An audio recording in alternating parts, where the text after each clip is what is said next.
Hey there, guys. Welcome to another episode of the Atomic Drop Podcast. This is Joe, joined by Keaton as always. Oh, yeah. Oh, yeah. And we've got a lot to talk about this month. We've got CWC, NXT, Lucha Underground, Heath Slater. We've got it all. So let's just get straight into it. Ding, ding. All right, Keaton. So a pretty crazy month, man, of wrestling. Yeah, I don't even know where to begin. A lot has happened since the last time we talked wrestling. Yeah, a lot has happened since last time we talked about it. I mean, I'm just going to get straight into it because the biggest thing for me was the Cruiserweight Classic tournament on the WWE Network. Man, I just don't even know. I had so much fun just watching the Cruiserweight Classic. It was just so much fun for me just to watch. Like, it's just so different from anything WWE has done before. It kind of felt like WWE was like trying indie wrestling. How did you feel about it? Yeah, I liked it. I liked it surprisingly a lot more than I thought I would because again, like I enjoy the entertainment aspect of wrestling a lot. But surprisingly, the cruiserweights, well, in general, really every wrestler was able to really tell a story, especially when we started getting more into the quarterfinals and so on. The drama was really kicked into high gear, and matches with like Brian Kendrick and all of the Kota Ibushi matches, especially with Cedric Alexander and just the TJ Perkins, which I don't know if we want to talk about that yet, but the TJ Perkins versus Rich Swann match was outstanding. Just two guys who you thought were just going to be all charismatic, flipped it and just told a really good story. So I have nothing but good things to say about that entire tournament, and I really hope that they bring it back like next year with a new batch of wrestlers, maybe some returning ones. I don't know. I just really liked it. So many good matches. I don't even know where to begin. Like the Ibushi Alexander match was just probably one of the best matches I think I've seen this whole year. Easily. In fact, I could say that about so many matches, man. I love the Kendrick Ibushi match as well. Like, everything Kendrick did in this tournament was just so good. I gotta give a shout out to Kendrick doing the Burning Hammer, man. I did not... Oh, that was crazy. I did not think he was gonna do it. I was like, okay, is he setting him up for a torture rack? No, he just dropped him with the Burning Hammer. And I know that a lot of people on the internet were complaining about Ibushi kicking out of the Burning Hammer. Yeah. But you gotta realize, the only other man to really do the Burning Hammer is Kenta Kobashi. And if you don't know who that is, he's a legendary Japanese wrestler. And he's only done it a handful of times, which tells you that, he should technically, in like the lore of wrestling, he should be like the man who knows how to do it. And then you're talking about Brian Kendrick, who did it out of desperation. So if you need that sense of realism, I think that's a pretty good justification for the fact that Ibushi, other than the fact that Ibushi is tough as nails, Right. I think the problem is that nobody's ever kicked out of that move. But I guess it's not like he did it. You know, it's. I mean, man, that was a painful bump to even watch though. Like it was so good. Things I loved about that match anyway. Like, fuck it, let's just get into the specifics. It was like when he's like getting like a Bushi's leg and he's like putting it in the railing outside, just like so desperate, just doing anything he can. I thought that was really cool. I thought that was because you don't really see that because obviously in the WWE and the barricade prevents that from happening these days. Yeah. But I would actually say that Kendrick, throughout his entire tournament life, he kept doing innovative, desperate things, and that really told his story of like he's the veteran, he's the elder in this tournament, so he has to find other ways to keep up with these youngins who can fly around the ring. Yeah. So he used like his Mendoza, I want to say his first opponent. He had like braces or something. That's right. He kicks the rope with the dude's teeth in the ropes, and he just starts bleeding. I'm like, that's brilliant, man. I would never have thought to, do that to my opponent. Yeah. Just his promos as well. I did like the little interviews leading up to the matches and stuff. Like, just everything about it was just really well told, and everyone was just kind of wanted him to win in this fake tournament, But that's how good it is. It's like just little stuff like that makes you like really emotionally invested. And we can't talk about it without talking about Johnny Gargano versus Tommaso Ciampa as well. Such a good match. So good, man. So good. Another candidate for what could be one of the matches of the year, in my opinion. Again, just so well told. Just an awesome match. Like, I didn't even expect it to be that good. You know, I was just like, see, that's the interesting thing too, because like Ciampa and Gargano before this, yeah, good workers in NXT, but you never really saw them flourish or shine like they got to, right. like they got the opportunity here. And then, you know, obviously they fought like the Revival at Takeover, which is really good. Right. And, you know, so it's nice to see that finally we're starting to really see like these two especially get to show off just how good they actually are, you know. Yeah, I mean, I feel like there's definitely been a big big boost in their kind of profile since the CWC in general. Like, even just what they're doing on NXT and stuff, they seem to be like really coming into their own now, and that's really cool to see. Obviously, Gran Metalik versus Tozawa. Dude, Akira Tozawa is just crazy. Yeah, it's crazy. It's so good. I think he was like another standout as well in the tournament. Totally. He and I guess we'll use this as a nice transition. His match with Jack Gallagher, oh my God, so good. And Jack Gallagher himself won me over the first time I saw him come out, and I was just like, dude, this guy's great. And I'm glad to see that. I'm pretty sure he's going to the cruiserweight division on Raw, right? That's right. Nice. So for Raw, I believe it's you've got Gran Metalik, you've got Johnny Gargano, Ciampa as well, obviously. But obviously they're doing stuff on NXT, so I don't know how that's going to fare. Are they going to do both? Like, you're just going to do individual matches? And you got Tozawa, you've got Cedric Alexander, of course, Rich Swann, Jack Gallagher, Brian Kendrick, Noam Dar, and of course T.J. Perkins. That's pretty exciting. Really great. So here's the thing. We'll do like a compliment sandwich here. Where I'll put a negative here. So, right. Oh boy. So for the first two matches of his, I was not sold on Zack Sabre Jr. And it wasn't until his match with Noam Dar that I realized why I had trouble connecting with him, and it's because he's very technically sound. Don't get me wrong, but he has trouble telling a story. And it wasn't until the quarterfinals and the semifinals, quarterfinals when he went out, that I really started to see some passion and like some actual like setting.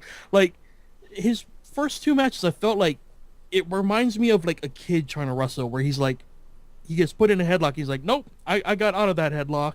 And then like, you know, he never plays fair in a way, you know. But I guess it was a mixture of him not being able to sell his opponent's moves, or not willing, I don't know, whatever it is, maybe inexperience. And the fact that his offensive style, which is, you know, very grapple based and like, you know, maneuvering, to the casual fan, it looks really like he's just sort of just slipping out of things, you know, showing no real pain or anything. So it sort of just looks like he's just slipping from move to move. But it wasn't until he started, I think he fought Noam Dar, that he started showing some sense of weakness and like selling, you know, some of Noam Dar's stuff. And then when he fought, was it Gran Metalik? Yeah, that's right. Yeah, it was. It was finally like, okay, now he's showing me something more there. So I'm sort of sold on Zack Sabre, but it took me a while to get there. Yeah, I've heard like a lot of that kind of same criticism like, in response to into him. I think it's because he was kind of one of the more well-known kind of cruiserweights coming into this tournament, and I've watched him in like a bunch of indie shows, and I've seen some really amazing matches like with William Ospreay and things like that, and I thought his like first couple matches I could see why people would think they was underwhelming. You know what I mean? But I was really pleased with his finals match against Gran Metalik. I thought he like really did a good job there, and I thought the commentary did a good job of like saying, oh, you know, he's not messing around now. You know, he's taking this one really serious. And he thought, that kind of covers like basically how he was in like his first couple of matches. You know what I mean? Yeah. But I do like Zack Sabre Jr. and obviously he's not been signed by WWE. He chose not to, I guess. So we'll see what happens with him in the future. But I'm still a big fan of his, and I did really like his match with Gran Metalik. Yeah. But the finals was on this week, and yeah, that was, man, It was something. a great 2 hours of like just watching wrestling. It was just so fucking awesome. Like that first match with Zack Super Jr. and Grand Metalik, I don't think you could have asked for a better opening match. Really, it was just so good. Like, and I liked how it kind of had a hot start to it. Like Grand Metalik just fucking going straight into Zack Sabre, and he dives out of the ring straight away. None of this slow build kind of sizing each other up. And I thought, man, that just like set the tone for like the whole night. Really, just like crazy ass final with like some of the best matches I've ever seen, including Ibushi versus TJ Perkins, which was just unreal match. I just thought it was really great. I mean, it's kind of hard to like even emphasize how good of a match it was, because there's been so many good matches this whole tournament. But like, it's kind of hard to compare where they are in like to compare them. You know what I mean? Like, which one was better? So I'm not even going to try. But this was like just one of the. It was just a great match, man. Yeah. Really good. The only downside to this tournament was the fact that the crowd kept booing TJ Perkins. Man, that's on my list of shit to talk about. Like, I guess we can get to it, but yeah, after that riveting match with Ibushi. Well, actually, it started back when he beat Gargano. Yeah. It's like, I guess it's like beating like fan favorites, but I kind of liked how this tournament, for the most part, didn't kind of like tell which wrestler to go out and be a heel. You'd notice that some wrestlers would come out and be a heel, maybe react to the crowd. But I'm kind of glad that TJ, like, people were like saying, oh, TJ should have just turned heel on the spot. And I'm like, well, no, not really. Like, it's not really his character or what it's about. Like, I'm kind of glad he didn't, because I just felt like the people booing TJ, like, at the final, like after it had beaten Ibushi, like after the match, it wasn't coming out. Like, it beat Ibushi, and like people like booing him, and like people were booing him at the end, like when he's trying to give his speech and shit. Like, it's just the same fucking neckbeards who just like, I don't understand. Like, I mean, seriously, what else is it? It's just like, I don't want to use wrestling terminology and like call them whatever, but it's like, it's why? You know what I mean? I couldn't even imagine just going into the audience and just being that obnoxious. You know what I mean? Like, it was like, instead of celebrating a really good tournament at the end there, especially when Perkins is really being real with people, like, telling his story, which was a really good story, but you hear all these people like booing and heckling him, and I'm just like, come on, guys, you're better than this. It's like Ibushi fucking, is out. Get over it. You know what I mean? Like, and it's not like they had terrible matches either. Like, those were some ace quality matches. So. Full Sail has some terrible audiences, man. There's some terrible audiences. I was kind of hoping for the CWC it wouldn't really affect it too much, but like, it's like, come on, like, I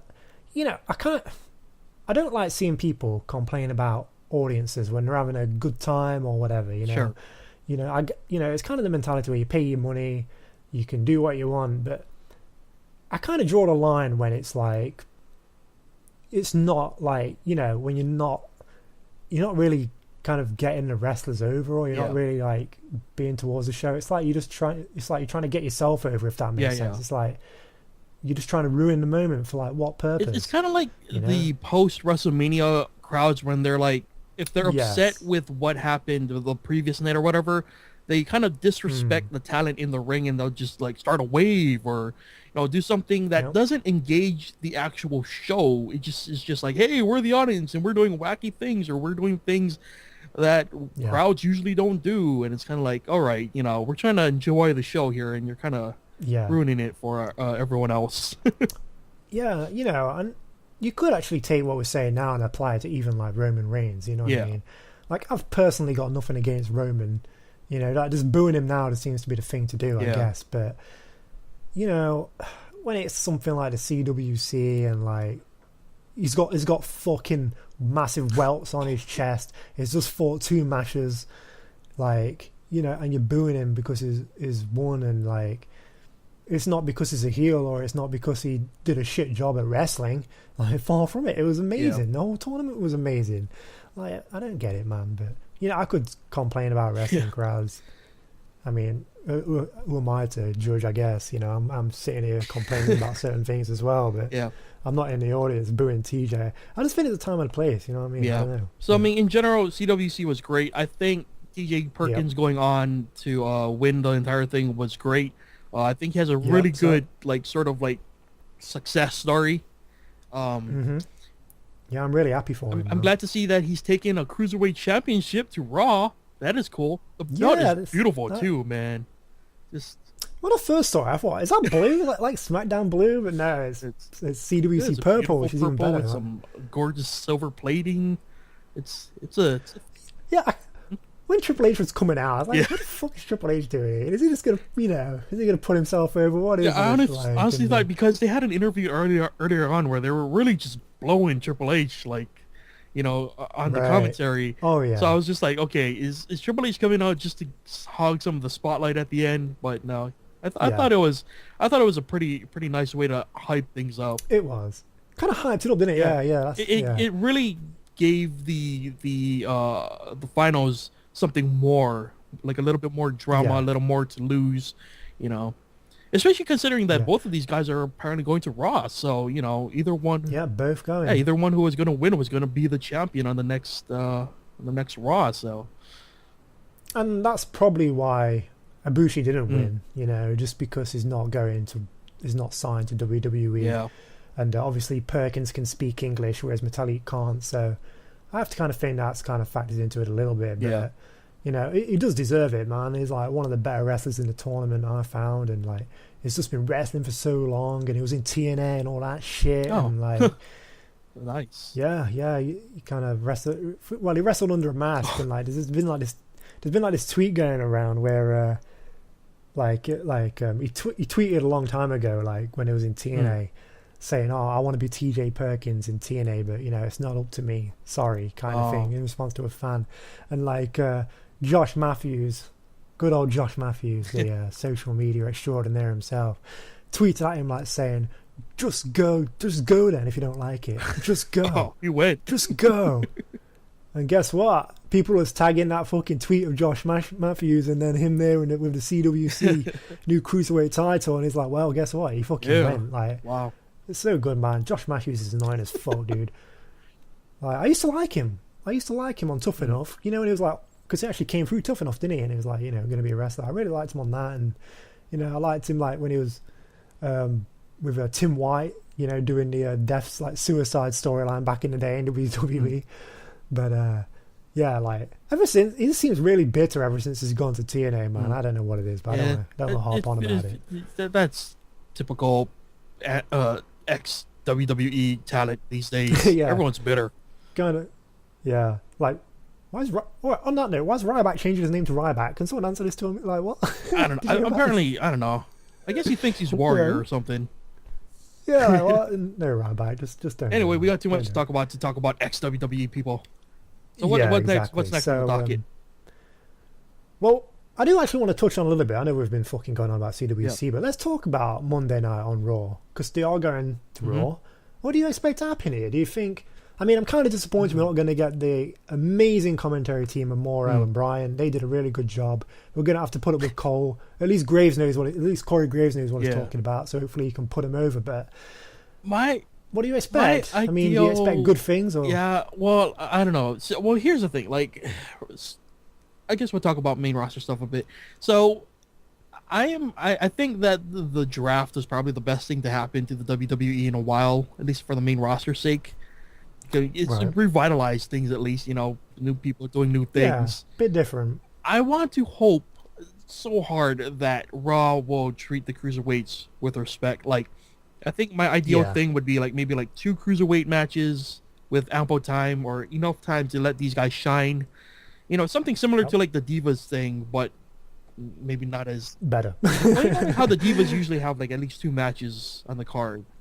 Yeah. So hopefully they, my best case scenario would be that they stop using so much filler on Raw and use their 3 hours to now amplify a new division, and then maybe use that also as a reason to improve the Divas division and make the rest of the divisions more coherent. My only request is, please don't fuck it up, man. Don't give them 6 minutes matches or anything like that. Come on, man. You've got some of the best I mean, I guess they're going into a new audience. The audience aren't going to know who some of these are, but give them the time to show the audience what they can do, because it's just some of the best wrestling I've seen recently, especially in association with the WWE. You know what I mean? And the fact that they are going to Raw, and it is 3 hours on the show. Now, hopefully, like you said, they can cut out the filler and have some amazing matches. I mean, I don't know what feuds are going to get going. I don't know how much time they're going to have to talk. You know, like, I don't know. I mean, ideally, I want to see. I guess you put Perkins in action because he's like the champ. Mm-hmm. Maybe get him. I mean, who you got going? Tozawa. Yeah. That would be a good match. Maybe even get someone like Kendrick first match. You know, he's kind of known. You know what I mean? Get Kendrick in there with Perkins on the first night. But I guess we can't really speculate too much. But I just hope for good things. It is sort of concerning. We're probably not going to get too many storylines. At least maybe at the start, because I think like some of those guys you mentioned can't even speak English. Like Grand Metalik can't speak English. I don't know if Akira Tozawa can speak English, so it might. Yeah. Honestly, and I don't know. They probably don't even need time on promo stuff. Like the CWC has proved that these guys can tell a story without spending a lot of time on the mic. So I just hope they say go out there, do your thing, wow the crowd, and have fun with it, you know, and we'll give you the time to do that, you know. That's all I ask. Yeah, and please, God, be good on commentary, Cole. Please. I could go on about commentary. I always love to talk about commentary and these things, but I don't think we've got time. Anyway, CWC stuff out of the way. You know, let's talk about NXT a little bit. I mean, all right. How do you feel like NXT is these days? I mean, you know, there's kind of been a few kind of roster changes. Obviously, people going up to the main product and stuff like that. NXT is definitely like in a new sort of rebuilding period. But it kind of feels like that. Yeah. I think that it's really interesting to see that the two main titles are held by Japanese talent. Yeah, because we haven't had Japanese talent in WWE in a long time, or if they have been in WWE, they've always been in like really bad roles. Yeah. So it's nice to see that the Japanese talent is finally getting some respect, and you know what better way to do it than with Shinsuke and Asuka. So it's really good. Yeah, that's crazy good. I think Bobby Roode's been doing really well. Can we talk about Bobby Roode? So I know that Bobby Roode was coming, but you know I don't think we've talked about it since he debuted, dude. Right. I was trying to think of the last time I saw Bobby Roode, and I'm pretty sure it was in TNA when he was part of Team Canada. Do you even remember Team Canada? Holy! I do vaguely. It had like Eric Young, Petey Williams. All these Canadians. So like to see him come out, I'm just like, he was at Takeover, his debut. He comes out in that elevator thing. It's like, I'm just like, wow, dude. Not only has this guy come a long way, but damn, man. Like I can't believe how over he got in NXT. You know what I mean? Like, it's just crazy how good Bobby Roode is. Like, and I feel like, well, you know, obviously it's Bobby Roode, but at the same time, I feel like NXT's done a really good job of like bringing him in and like giving him this theme music, which is just amazing.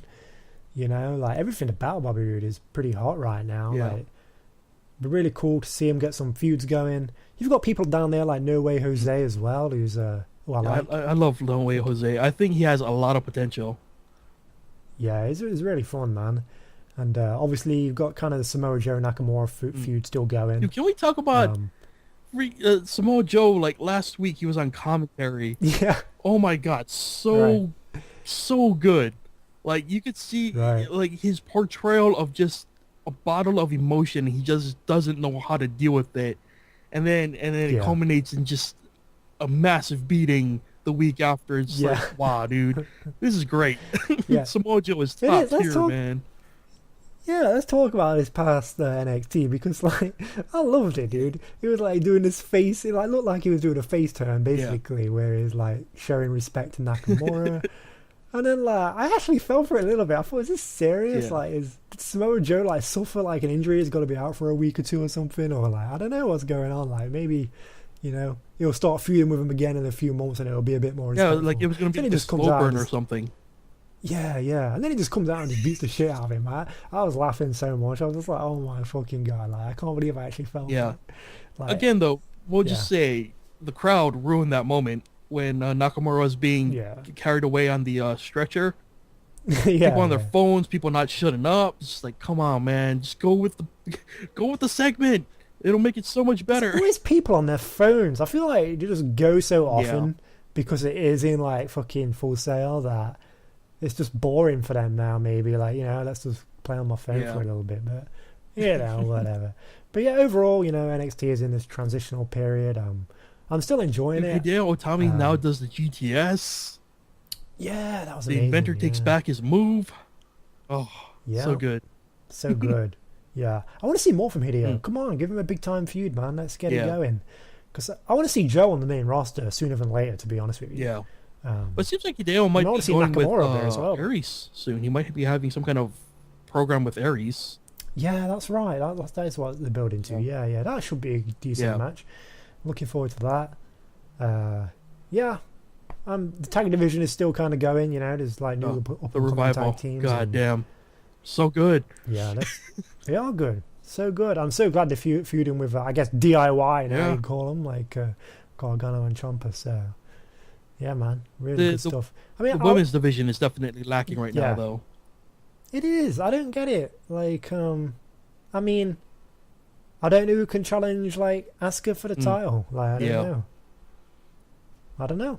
I like Ember Moon. Oh yeah, definitely Ember Moon, probably the only top contender and well worth it. But she's so new as well, though. That's the thing, isn't it? It's like, I mean, obviously she's been in the indies for a while, but like, if she's so new to the product, like, you just feel like you can't really put her into it like a believable feud. You know what I mean? Like, I don't know. It's got a great finisher too. Oh, it's amazing. I love that, and I wondered if she was actually going to do it when she came to NXT, and she actually is doing it. So nice. Yeah. I'm surprised to see that they took so many women from the women's division in NXT. Like, I think like Alexa Bliss, Dana Brooke could have spent a little more time down there just to give the females down there someone to work with who's established, you know, because right now we're dealing with a lot of, like, I wouldn't say no names, but like people who haven't established a character or any sort of like solid thing to hate as a bad guy or to root for as a good guy. So I think like Billie Kay is like the biggest character, quote unquote, that they have right now. So probably true. I was gonna say that there's been rumors that they're gonna do like a women's wrestling tournament like the CWC next year. That would be great. It would be great. But I'm not sure if they can. Are they going to do both then, or like what? Like, because you can't really call it the CWC if it's women, right? Like, unless it's cruiserweight women, but aren't all women cruiserweights except for, I guess. I'm sure they'll come up with another name like the WCW. I don't know. Yeah, who knows? But it would be great to see some of the female talent from like Japan come over and. Yeah, that would be great. Yeah, that would be pretty much what you want. I mean, there's so many good indie women's wrestlers as well that you could pick from. There's so much you could do. Yeah. On that front. I would say overall WWE. I think like to be a WWE fan right now is like the best time because you got so much promise with SmackDown. Like SmackDown, I feel like is trying harder because they have less star power, less time to get things done every week. So they're definitely doing a lot more. Should we talk about the star of SmackDown? All right. Yeah, let's do it. Let's just talk about champions in general because right now you've got AJ Styles. Yes. It's like the SmackDown champ, which is insane. He's been on a roll lately, man. Been crazy good, dude. Crazy good. But then you've got Kevin Owens as champ on Raw. This is insane. Yeah. What is this timeline? Especially when you've got Nakamura like on NXT as champ. Like, it's pretty crazy when you think about it. Here's my only complaint with Kevin Owens being champion is, so for anyone who hasn't followed, so basically Triple H came back during like a what was it, a fatal four-way, something like that. Yeah. It was some kind of elimination match. Yeah. Turns on Seth Rollins, who we thought was who he was coming back to help, and gives Kevin Owens the championship. But then after that, they kind of didn't do anything with it. Right now, it's sort of like a paranoia storyline going on with like Mick Foley trying to understand or comprehend what happened, and they haven't really touched upon it. So I think that's my only complaint is like right now, I feel like Kevin Owens' title reign is sort of getting overshadowed by the mystery of why he's champion. It's weird that they've not addressed it. You know, you'd think they'd do something, especially when Triple H was out on NXT. That's the hardest thing. Like, as an internet fan, it must be so confusing or conflicting to watch Triple H week in and week out, like as a bad guy and a good guy. You know, I was like, differentiating between what's real, what's not. Yeah. But yeah, man, AJ's been really good. And there's only a couple more things I want to touch on in the main product. I'm not going to give a big rundown, but I'm really enjoying the Heath Slater stuff. I really like Heath Slater, man. I'm so glad he's like kind of got over a little bit. Like he's like tag champion now with Rhino. Oh wow, he was the most exciting thing for me to be watching on wrestling. Like, because I wanted to know what was going to happen with the storyline, and when they added Rhino to the mixture, I'm just like, dude, this is great. Like, I wasn't sure how it was going to go, but Rhino has been doing the actual promo segments have been amazing. Like when he was like in his trailer getting interviewed by Renee Young and stuff. Rhino's just eating crackers and cheese. Yeah. That's one of the best things I've ever seen. It was just so good, man. So I'm really glad for Heath. I really think them being tag champs is just, it's like just funny. Like, I don't know, I like it. It's just good. It's a change. It's something different. And something else I want to touch on as well is I want to talk about The Miz because, oh man, I'm a fan of The Miz, man. I've said it before. I've always been a fan of The Miz. I love The Miz. So when he cut that promo on Talking Smack, which was like one of the best promos ever, man, I was so happy. Everyone seemed to love it, man. Everyone was like, oh man, Miz is amazing all of a sudden. I'm like, what do you mean all of a sudden? He's always been amazing, man. It's been consistently great this whole time. It's like one of the best heels in the company. People like to shit on his wrestling ability, but like for a long time I've not really had a problem with his wrestling at all, man. I feel like he had some good matches with AJ Styles, like when AJ first came up and stuff like that. You know, he can definitely work a solid match in the ring, and just everything about his character, just like well, that's the thing I was thinking about is like I feel like The Miz really goes unnoticed sometimes as like a man who really helps rocket stars to like new levels. Like if you think about it, it was probably thanks to The Miz that Daniel Bryan really got his first sort of push as like the underdog, and he did the same with Alex Riley, who kind of disappeared into obscurity, but regardless, he got over for a while. And and I mentioned this before, I think he was a key reason that Mizdow got over, because if you look at Sandow, I hate to say it, man, but Sandow in TNA, if he has creative control over his character right now, he's doing a bad job, man. He's very generic, very basic. I ain't even been watching it, dude. Like, what's he been doing down there? Here's the extent of his charisma in TNA, as far as I've seen. Right. He calls Drew Galloway sweetheart, which is weird. He goes, hold on, sweetheart, or we're gonna do this, sweetheart, and it's just like, dude, come on. You had an opportunity to reinvent yourself, and this is what you go with, like just basic. Like he just wears a shirt and jeans because he's technically hasn't debuted yet, but But I feel like The Miz really like doesn't get his deserved dues, if you will, at the time. I feel like he got I think he got a lot of props after that. But he finally got the shine, shine he did. And they've kind of got his storyline still going with Bryan a little bit. Like, I don't really know where it's heading because obviously Bryan can't wrestle. But hey, maybe it'll end up with Bryan bringing up fucking Samoa Joe to fill in Miz, man. I'll be down for that. Who knows what's going to happen. But I think my ideal thing, and pretty much something that they sort of teased, is like, I kind of hope that, in a way, Miz adopts some of Bryan's style. And, either this leads to, like, him eventually paying tribute to, Daniel Bryan, maybe as, like, the former mentor. I don't know, some kind of weird, development goes on there, or maybe he just does it out of spite. Either way, I would like to see him, expand his moveset by adopting someone else's moveset. Well, he has actually been doing that for the past couple of weeks. I don't know if you noticed, but in his matches and stuff, he's been like, I guess, like taking little pot shots at Bryan and stuff. But yeah, that's pretty much all I want to touch on with the main roster stuff. Not really much else for me to really go into.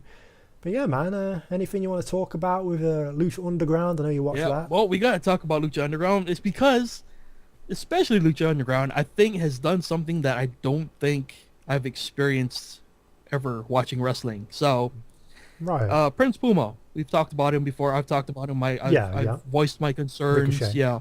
Like I've voiced my concerns regarding his position in season 2. You know, he lost the title at the finale of season 1. Sort of Yeah. was not the main focus, or was not a prominent player in the main storylines of season 2. And then it culminated in his match with Rey Mysterio at the finale of season 2, where he lost. And so, you know, I was concerned, like, where does Prince Puma go from here? And in the first episode of season 3, they addressed those exact points. And it was just like, yeah, they cover, you know, like, he lost the title, he lost to Rey Mysterio, he's not the same Puma that he was in season 1. And I'm just like, I was sitting there, because it was like at the end of the episode, so it was sort of just like a kind of like a stinger, you know, just to kind of nod you in where Prince Puma's going next.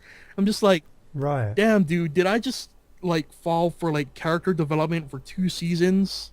Did I play into that, or is this like the writers trying to save Prince Puma because they realized, you know, they might have pushed him a little too far away from the sun, so to speak, in season 2? I kind of want to hope it's the latter, because that would be amazing. But yeah, overall, I can't tell if like I just got played as a viewer for 2 seasons, and you know, this is part of Prince Puma's story, you know, because that would be fantastic. I mean, I think that's the beauty of Lucha Underground, is there are so many consistencies throughout the entire story of Lucha Underground that it's fantastic to be able to go back and be like, okay, you know, everything is sort of lining up. You know, the overall, like, the single thread that has carried the entire Lucha Underground narrative continues to grow with each season, and it's getting even more insane now. And it's, you know, it's got origin points, and it's got branching off points, and it's like a legitimate story. It's something that you don't see in regular wrestling, and it's amazing to see that in a wrestling product, you know. So yeah, I still need to start watching it, but I can't really. So, but yeah, man, I think we've pretty much touched on everything we wanted to touch on this Atomic Drop podcast. Unless there's any final thoughts you want to drop in. Other than the fact that I thought that because I go through, like, you know, paces of, like, I watch wrestling for a couple of years, stop watching for a couple of years, you know, come back and repeats itself. I thought that was coming up soon, you know. I thought I was burning out on wrestling, but there's been so many developments that have been new and interesting that I'm just like, it always feels like there's like one more reason to watch Raw. Like, oh fuck, I've got to watch Raw for 3 hours this week again. Like, damn, you know. So I mean, sometimes I don't even finish Raw, but I am looking forward to the Cruiserweights coming. Yeah, that's the hard thing, is there's too much wrestling these days to really keep up on. But I gotta give. Did you? I was gonna say, I gotta give kudos to just wrestling in general for actually managing to keep my interest this time around. So. Yeah, there's so many good wrestlers out there these days, man. Not even all in WWE. Yeah. Just there's so much to keep your eye on. But yeah, I was going to ask you if you saw CM Punk's UFC fight. I didn't. I don't know. I was not one of those rooting for him, just because I felt like the way that he conducted, the way that I felt like, regardless of how you were treated while employed at somewhere, I feel like he spent too much time just, you know, painting a bad picture of himself. With everything that he did afterwards, like, you know. He was such a prima donna about being asked about wrestling. It's like, dude, you come from wrestling. You know, this is something that, you know, you're going to have to deal with. And then, you know, I don't know. I didn't want him to fail. I just didn't care if he won, you know. And right. I do. Keaton shooting. I do kind of agree with the sentiment that I feel like he was jettisoned to, like, a position that he didn't deserve. Like, I felt like he should have taken his lumps, you know, like, start at the bottom, or at least start at a modest level and then build his way up. You know, I don't know how the UFC works, but I feel like the UFC is like the upper echelon of MMA. Oh yeah, well, yeah, you know? Yeah. I mean, I follow MMA as well. Yeah. For those who don't know, so. But yeah, but at the same time, I can kind of understand where Punk's. Yeah. You know, the UFC offered him a shit ton of money. You know, I'd probably do it as well. And yeah, it was a bit weird. It was pretty bizarre to see CM Punk coming out to Cult of Personality. Like pretty crazy moment for me, because I watch a lot of MMA. I was like, fucking hell, it's actually finally happening. Like, well, it's actually here. But yeah, who knows if he'll fight again? I guess he got choked out in the first round, tell. didn't he? Like, yeah, he got pretty dominated. Yeah. The guy he was against was like this fucking alpha young 24-year-old brown belt jiu-jitsu guy. Like as soon as I saw him, I was like, yeah, I don't know. Like, I want Punk to win, but you know. Yeah. But in his interviews, like leading up to the fight though and stuff, he just seemed, you know, I've always liked Punk, and I feel like when you see him speak, like with his family and stuff like that, you know, he just seemed like a pretty good guy, and I was kind of rooting for him. But hey, what can you do? I suppose. My only problem with Punk, man, is he doesn't always need to be a douche, you know. Even if he's if he's selling something, like he's selling a character, I'm just like, man, I don't know. Yeah, a lot of his public appearances, I feel like he plays up the douchebag card a little too much, and it's a little too much for me to deal with. Yeah, there it is. That is the Atomic Drop podcast. We had a lot to talk about. We could have, dude, like always, we could have probably gone for hours just talking about random shit related to wrestling, but we'll try and keep these pretty bite-sized and just try and get through everything and talk about all the key points that we want to. But yeah, there it is. I think we've got hopefully a good few months ahead. We've got the Cruiserweight Classic guys going over to Raw. That's pretty much what I'm most excited about. So we'll see what happens there. We've got a Night of Champions next. We've got No Mercy, which is the SmackDown brand. I'm guessing the Cruiserweight belt to be defended at Night of Champions, right? So that would be something to keep your eyes on. Man, what if they start with a tournament, like to determine the number one contender for the Cruiserweight Championship? Oh, you bastard! Yeah, they might. Oh man, I might have just accidentally overhyped myself. God damn it. Yeah, no, it's not going to happen on Raw, but yeah, that's a good idea. But yeah, there it is. Atomic Drop Podcast. Thanks for listening, guys, and yeah, we'll catch you again. Bye. Ding ding. Ding ding ding.